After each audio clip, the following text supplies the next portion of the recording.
অসমত বিজেপি চৰকাৰখনে এটা জাতিৰ ওপৰত এটা ধৰ্মৰ ওপৰত যি অত্যাচাৰ চলাই আহিছিল, সময়ে সময়ে তেখেতসকলক বৰ অশ্লীলভাৱে গালি পাৰিছিল।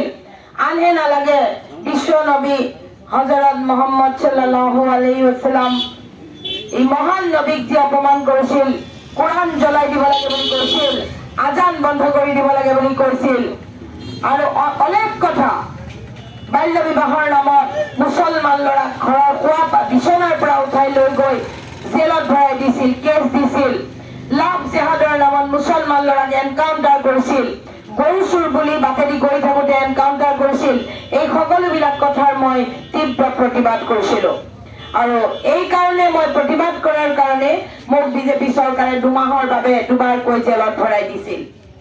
আৰু মই মোৰ যিখিনি প্ৰতিবাদ কৰিছিলোঁ, সেই প্ৰতিবাদখিনিত অসমৰ সকলো ধৰ্ম, সকলো জাতিৰ লোকে মোৰ প্ৰতিবাদটো তেওঁলোকে সমৰ্থন জনাইছিল। তাৰ ভিতৰত আমাৰ যিখিনি আমি মৈমনছিঙীয়া লোক, তেখেতসকলৰ সমৰ্থন আটাইতকৈ বেছি আছিল।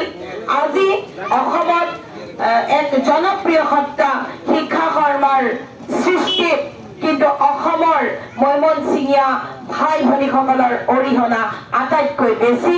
গতিকে মই আপোনালোকক বহুত ভাল পাওঁ। মই সদায় কৈ আহিছোঁ যে আপোনালোক মোৰ নিজৰ ককাই ভাই বাই ভনী, আৰু আপোনালোকেও মোক নিজৰ পৰিয়ালৰ এগৰাকী সদস্য হিচাপে ব্যৱহাৰ কৰে। মানে মোৰ প্ৰতি আপোনালোকৰ ব্যৱহাৰটো পৰিয়ালৰ সদস্যৰ দৰে। মই য'তেই যাওঁ আপোনালোকৰ ডেকা ল'ৰাই হওক, বয়সীয়া মানুহেই হওক, মহিলাই হওক, ছোৱালীয়ে হওক, আহি মোক মাতে। মোৰ এনে লাগে যেন মই নিজৰ মাকৰ ঘৰলৈ আহিছোঁ। গতিকে মোক এই অনুভৱ দিয়াৰ কাৰণে আপোনালোকৰ ওচৰত মই কৃতজ্ঞ হৈ ৰ'লোঁ। এতিয়া মই আগতে বহুতবাৰ কৈছিলোঁ যে মই ৰাজনীতি নকৰোঁ। মই বহুতবাৰ কৈছিলোঁ ৰাজনীতি মই বেয়া পাওঁ, মই নকৰোঁ ৰাজনীতি, মই এনেই প্ৰতিবাদ কৰিছোঁ কথাবিলাকৰ। কিন্তু মোক যেতিয়া বাৰে বাৰে জেলত ভৰাই দিয়ে, মোৰ ডিঙিত 20টাকৈ কেছ লগাই দিলে। 20টা কেছত 5 বছৰত মোৰ 20টা কেছ, আৰু 20টা কেছৰ ভিতৰত মই 17টা কেছ খেলি শেষ কৰিলোঁ। এতিয়া ৰাইজে আকৌ নাভাবিব দেই মই চোৰ ডকাইত বা কিবা অপৰাধী নহয়। এই যে মই যে প্ৰতিবাদ কৰোঁ, মই যে লিখোঁ, মিডিয়াত কথা কওঁ, সেইকাৰণেহে মোক কেছ লগায়। 17টা কেছ শেষ হ'ল আৰু 3টা কেছ বাকী থাকিলে। 3টা কেছ এতিয়া চলি আছে। এই 16 মে'ত এটা কেছৰ এইটো মোক আপোনাৰ বেইলেবল ৱাৰেণ্ট দি থৈছে। মই বোলে কোৰ্টত হাজিৰ নহ'লোঁ। ইফালে মই গমেই নাপালোঁ।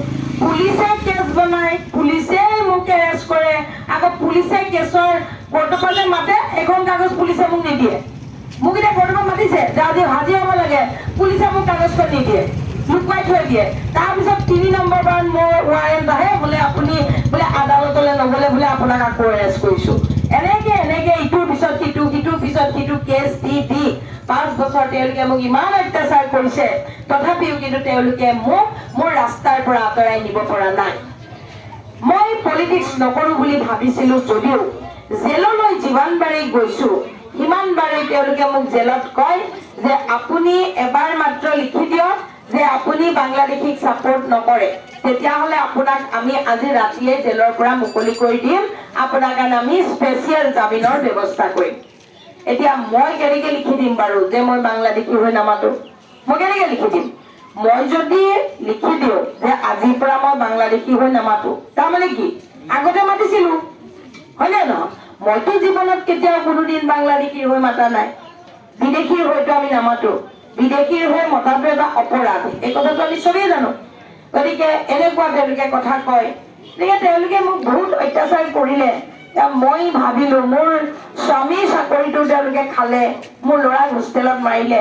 মোৰ ল'ৰাক হোষ্টেলত মাজৰাতি এনেকুৱাকে মাৰিছে যে ই মৰাৰ পৰা বাচিছে, আৰু তাক কৈছে যে তই শিখা শৰ্মাৰ ল'ৰা, শিখা শৰ্মা বাংলাদেশী ৰখীয়া, শিখা শৰ্মা ৰখীয়া, তোৰ মাৰে মিয়াখোপা আনি ৰাখিছে। এনেকুৱা অশ্লীল কথাৰে মোৰ পৰিয়ালটোক তেওঁলোকে বহুত অত্যাচাৰ কৰিলে। কেৱল মোকেই অত্যাচাৰ কৰিছে এইটো নহয়, মোৰ পৰিয়ালটোকো কৰিছে। পিছত মই ভাবিলোঁ যে এনেকৈ আৰু কিমান দিন দেখি আছোঁ, মিডিয়াত কৈ আছোঁ, মইতো ৰাইজক একো দিব পৰা নাই। মই কেৱল প্ৰতিবাদ কৰিছোঁ, ৰাইজে সমৰ্থন কৰিছে, এনেকৈ কিমান দিন? গতিকে মই ভাবিলোঁ যে আমি যদি ৰাইজক কিবা এটা কৰি দিব পৰা যাব, যেনেকৈ ধৰক এতিয়া মেইনলি চৰৰ মাটিৰ পট্টা, যে চৰৰ মাটিৰ পট্টাৰ কথা মই বহুতবাৰ লিখিছোঁ,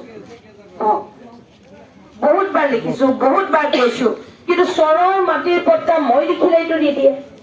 এইটো দিব লাগিব এজন জনপ্ৰতিনিধিয়ে, এজন MLA বা MP, মেইনলি MP, MLA এইটো কাম কৰিব নোৱাৰে, MP লাগিব, তেতিয়াহে হ'ব। এতিয়া মই কওঁ যে বসুন্ধৰাত মিয়া মানুহক মাটি নিদিওঁ বুলি হিমন্ত বিশ্ব শৰ্মাই কৈ দিলে। এতিয়া মোৰ লগত যুক্তি আছে যে বসুন্ধৰাত মিয়াক মাটি নিদিয়ে, হিমন্তই কৈছে। এতিয়া মোৰ কথা হ'ল মিয়া নামৰ শব্দটো ভাৰতৰ সংবিধানত আছে নাই? হিমন্ত বিশ্বই কৈছে যে বসুন্ধৰাত আমি মিয়াক মাটি নিদিওঁ, অসমৰ মাটি খিলঞ্জীয়া ভূমিপুত্ৰৰ কাৰণে। ঠিকে আছে, হিমন্তই কৈছে, কিন্তু হিমন্তৰ কথা মতেতো আমি নচলো। আমি ভাৰতৰ মানুহবিলাক কাৰ কথা শুনো? আমি ভাৰতৰ মানুহে কাৰো কথা নুশুনো, আমি সংবিধানৰ কথা শুনো। সংবিধানত কি লিখা আছে?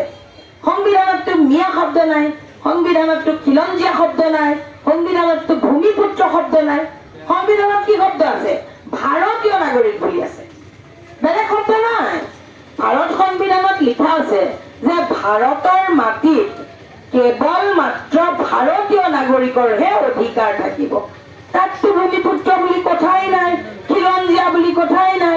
কোন খিলঞ্জীয়া? আমিতো কোনো খিলঞ্জীয়াক চিনি নাপাওঁ। আমি এটাই জানো ভাৰতীয় নাগৰিক। এতিয়া ভাৰতীয় নাগৰিক হয় নে নহয় ভোটাৰ কাৰ্ডখনে কৈ দিব নহয়, ক'ব নে নকয়? আমি যদি ভাৰতীয় নাগৰিক নহয়, তুমি আমাক ভোট দিবলৈ যাবলৈ কেলে দিছা? এইবিলাক কথা কৈ মানুহখিনিক মাতি দিয়া